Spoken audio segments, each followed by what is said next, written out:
बने रही मेरे ब्लॉग में। और मैं आपको कुछ बताना चाहता हूँ। 2003 में नीलम गुप्ता का अपहरण हुआ था और 2017 से वो जेल से बाहर आई हैं। और मैं आपको जो वीडियो में दिखाते हैं, आप खुद वीडियो में देख रहे हैं कि उनके साथ क्या क्या हुआ था। अब अपने मुंह से खुद बता रही हैं कि उनके साथ क्या हुआ था। आपको खुद रियलिटी पता चल जाएगी। जो यूट्यूब की वीडियो फेक है, उनकी वीडियो की बजाय आपको इसी वीडियो में आप सब कुछ दिखाता हूँ। हमारे ब्लॉग में बने रहिए। नमस्कार, मैं हूँ नीलम गुप्ता। जैसे कि आप मेरा पहले ये वीडियो देख लीजिए, उसके बाद मैं आपको सारी जानकारी बताते हैं।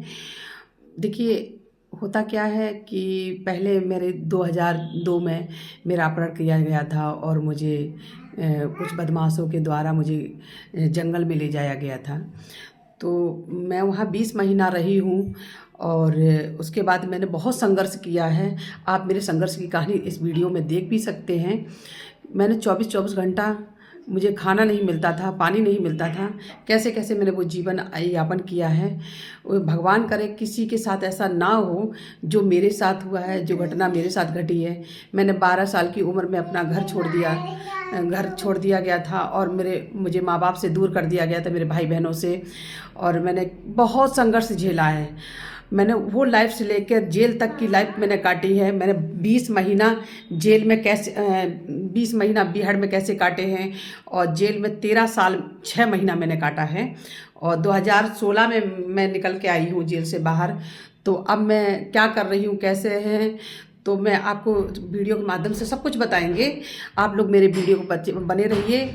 और जो लोग फेक वीडियो दिखाते हैं यूट्यूब पर, पुराने वीडियो को मिक्स करके दिखा देते कि देखिए दशी सुंदरी नीलम गुप्ता हैं, जो बिहार में क्या बोल रही हैं, जंगल में क्या बोल रही, उनकी वो तो रानी बन के रहती थी।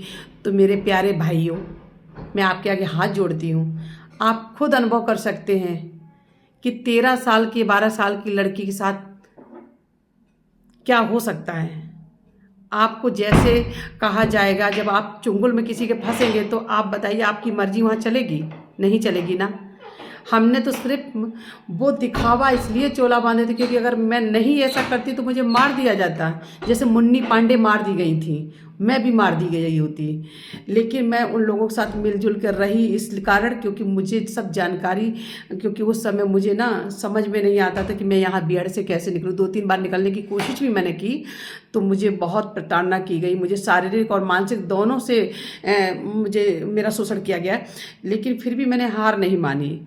अन्यथा आप लोगों के आशीर्वाद से और भगवान के भरोसे मैं गैंग को छोड़ी, भागी और आके आत्मसमर्पण किया इटावा जेल में। तो मैं आपको सारी कहानी बताएंगे। प्लीज़ मेरे चैनल पे बने रहिए। और नीलम गुप्ता के नाम से मैंने इंस्टाग्राम पर मैंने चैनल बनाया है, नीलम गुप्ता 2452 करके मेरी आईडी नंबर है। और यूट्यूब पर भी मैं मतलब ब्लॉगिंग करती हूँ, उसमें सब कुछ बताती हूँ। तो आप लोग प्लीज़ मुझे सपोर्ट कीजिए, मुझे भी एक जीने का मौका दीजिए। आप लोगों के आगे हाथ जोड़ती हूँ। आप लोगों के मन में जो मेरे प्रति धारणा है, मैं उसको बदलना चाहती हूँ। आज मेरी ज़िंदगी वैसी नहीं है मेरे प्यारे दोस्तों, मेरे प्यारे भाइयों। मैं तो कहती हूँ कि जीवन में किसी के साथ ऐसी घटनाएं ना घटे जो जीवन मेरे ने गुजारा है। मैंने बहुत कष्ट झेले हैं, बहुत संघर्ष झेले हैं। मेरा जो शरीर है उससे, जितने शरीर में रुआ नहीं उससे ज़्यादा मैंने अपने जीवन में कष्ट देखे हैं। लोग देखने के लिए तो यही कहते हैं, अरे ये तो वहाँ हंस रही है और ये वहाँ पर बहुत खुश रह रही है। तो मेरे खुशी तो सब देख रहे हैं, लेकिन मेरे अंदर का दर्द कोई नहीं देखता है। तो आप लोग प्लीज़ बने रहिए मेरे चैनल को, और मेरे चैनल को सब्सक्राइब कीजिए, लाइक कीजिए और मुझे जीने का सहारा बनिए। आप लोगों का ही सपोर्ट है और मुझे आप ही से उम्मीद है। धन्यवाद।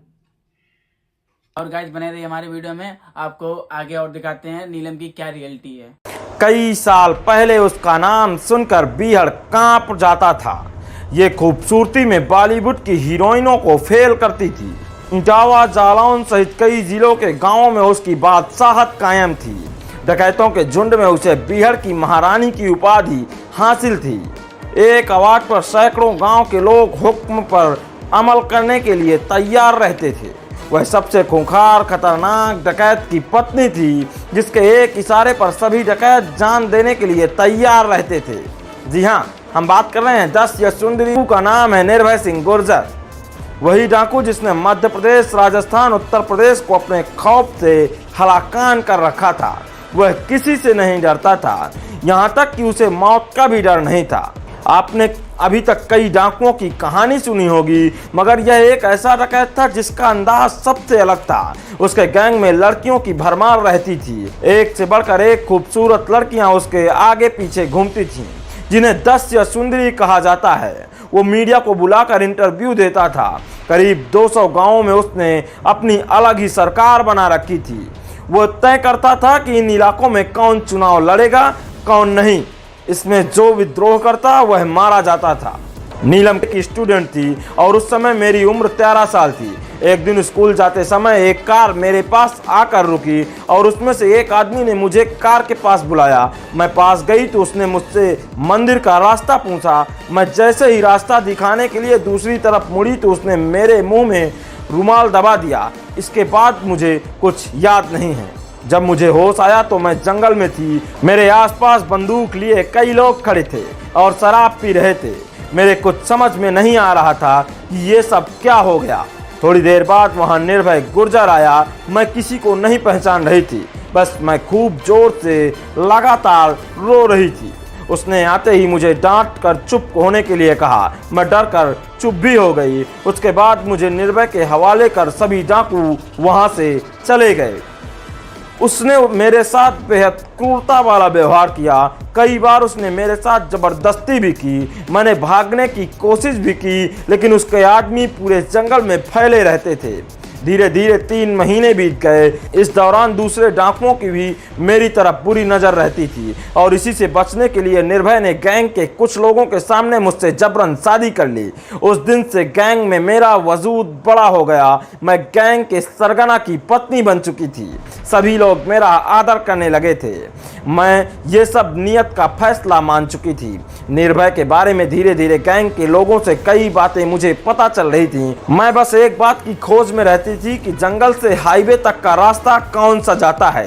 एक दिन मैंने वहां से भागने की कोशिश भी की, क्योंकि निर्भय अपने कुछ साथियों के साथ कहीं गया हुआ था। मुझे जंगल में कुछ समझ में नहीं आ रहा था, फिर भी मैं एक दिशा पकड़कर आगे बढ़ती जा रही थी। चलते चलते काफी देर हो चुकी थी, लेकिन कहीं बस्ती या फिर कोई सड़क नहीं मिली।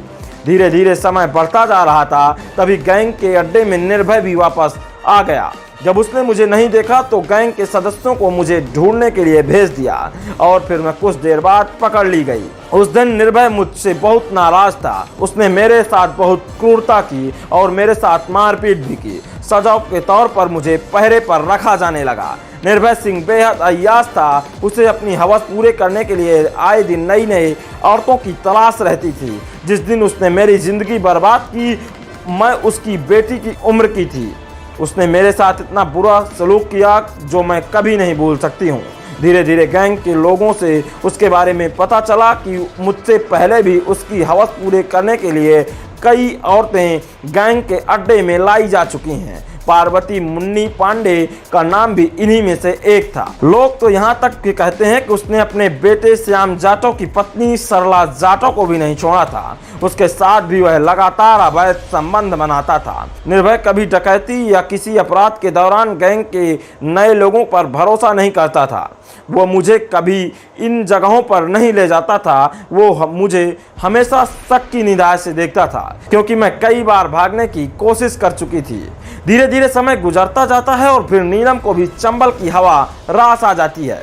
इसी दौरान निर्भय भी उसके साथ कई बार शारीरिक संबंध बनाता है और ये सब कुछ उन दोनों की राजी खुशी से होता है। फिर निर्भय गैंग के साथ वह लगातार अपराधों में संलिप्त होती जाती है और उसका दिमाग भी लूट, हत्या, अपहरण जैसी वारदातों पर तेजी से काम करता है।